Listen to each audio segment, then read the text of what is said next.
Hey everybody, and welcome to Lounge TV. I'm Larry, and it is early in the morning. I say early, it's like 7:30. Anyway, I wanted to show you guys my day. If I have morning voice, sorry about that. Show you my day. So the first thing I want to do is I get my chicken feed that I put in here at nighttime, just so that, you know, critters don't get in the pen and get it out there. And now I have to go let the girls out. It's a little chilly today. It's about 44 or something like that. Yesterday was like 63. I think temperature's only supposed to be 52 today. We had some really bad rain last night. I hope the girls didn't get wet. Yeah, so this is my daily routine now. I wanted to show you guys also, because I'm kind of proud of myself for the things that I made for the chicken coop. I remember I told you guys I had a problem with them, getting them inside the coop. So the first thing I do in the morning is I open the back of this and I put the feed in here, so it's a little bit easier than with the girls. See if we can peek in on them, see what they're... see, I have Christmas lights on in there. You can hear them. And you can't really see them in there. You can see the lights. I just have little Christmas lights in there right now for them. If I open both sides, yeah, there you go. Now you can see them a little bit, I think. Hey, girls. They're like, hey, I see. So, first thing I do is I got to move these rocks or bricks or whatever. These are just pavers.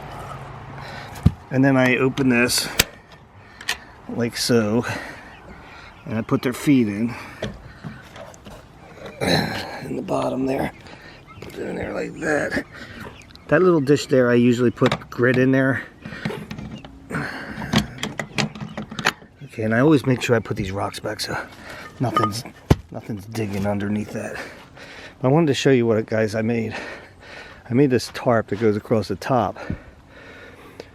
Goes all the way down this whole thing for when it if it was going to rain today, I would do that. Have it there so they can have it all dry there. Ground's pretty wet now because I didn't know it was supposed to rain last night. But what I do is, my problem was that they were going under this house, and I couldn't reach them underneath there, so it was a pain in the neck. So what I did is I made a curtain, as you can see right there, and I have it up on a string with a screw right now. So if I come out here and just say that I wanted to put them away, I would put one side down, then I'd go in the back of the pen, kind of like rattle the cage. They'd all run out to this part out here, and I could lower the other side, and then they can't get underneath the house. And I noticed that they were 5 out of the 6 will go inside the pen. There's always one, and it's a nugget. So what I do is I just get outside of the pen and I wait until she goes in, and she'll go in, and then I can close the door. But I can't wait too long, or else they'll start coming back out. So let's say good morning to these girls. Let's see. Oh, anyway, so before I do that, I want to show you how this works. So I would take this side, just see how it goes down. I put a metal bar inside of it, a little piece of rebar I put in a pocket in the bottom, and see, yeah, and there it is.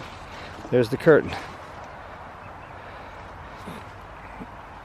See if I can show you better over here. Yeah, there's a curtain right there, and they can't get past it. The metal bar is heavy enough that even if they went up to it, they can't just push it.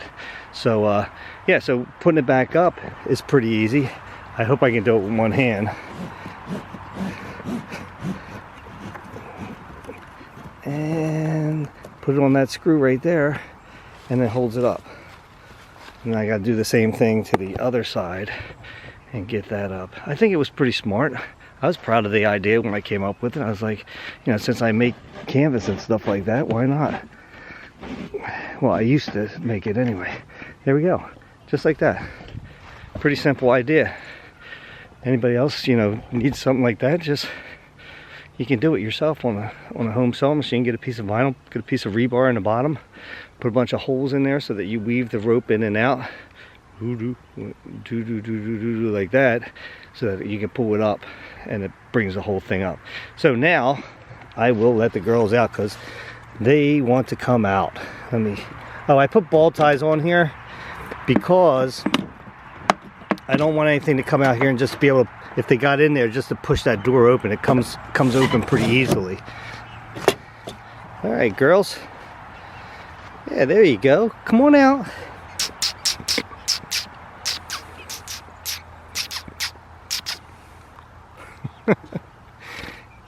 Sometimes you got to get back a little ways for them to, wanting to come out. There's one. Look how big they're getting. They're getting pretty big. Now I put water and food inside their pen, so they had it in there. Hey girls, come up, say hi.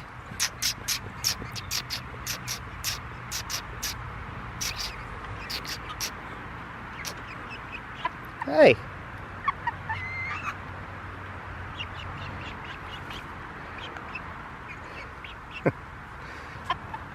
Yeah, so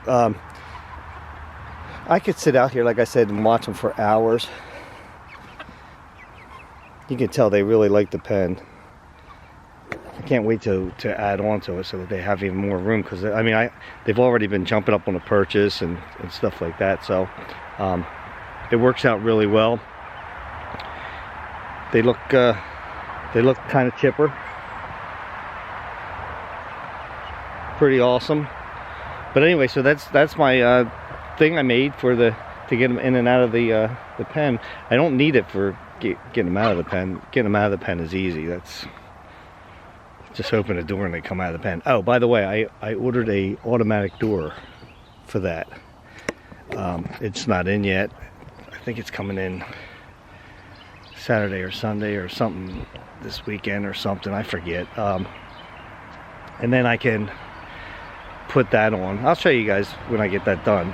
That'll be good because then I can just put it on there and I can even open it up from the house if I wanted to. I'll just make sure that the curtain's up at nighttime, because once I get them in the house the curtain can go up. So but yeah, that'll be interesting to put that in, and then I don't have to worry about that putting that strap on and all that stuff, because it's a lot sturdier of a door. They're a little pricey. I got a solar one, so I don't have to worry about running electricity out to that. We're having an extension cord out there. Right now I have 2 of those plate heaters in there. They're just they're real safe. One of them hangs and the other one's just standing inside there. And the other one I don't put on unless it's going to get down into the 20s. One of them is always on, and until it's going to get really warm, it's going to stay on. And then I'll use the other one as the, like I said, if it gets down into the 20s. What I'll do after I drink my coffee and stuff, I will go out there and give them some grit, because I give them a little bit of grit every day. If anybody could hit me up in the comment section that had chickens, like how often, like, because I've been researching on it and stuff, and like I don't really realize how often do you give them grit. I'm trying to get the best lighting. You know, do you give them it every single day? The stuff that I got is for young chickens, so it's like it doesn't hurt them. It's very fine. It's graphite. I'm just curious, like how often should I be giving them grit? As far as and then I'll give them snacks too. I'll give them the dried mealworms. Somebody said I should be giving them till I've been giving them since probably they were 4 weeks. I think it was. I think it was 4 weeks, 8 weeks, 6 weeks. It was a certain amount of weeks. That's all I can say. But I know I give them the dried mealworms, and if I can find any worms, I throw a worm in there, which is really funny because they love worms. I mean, they'll just run around, grab that worm, run around. The other ones will chase it, try to get that worm away from them. But I just can't find that many right now because it's still, the ground's a little bit cold, but I still can find some though. Well guys, this is my morning. Now it's time for me to get some coffee. So until next time, grab yourself something cold to drink, put your feet up and relax. Well, in this case, grab yourself something warm to drink, put your feet up and relax. I'll meet you at the lounge or the chicken coop, whichever comes first.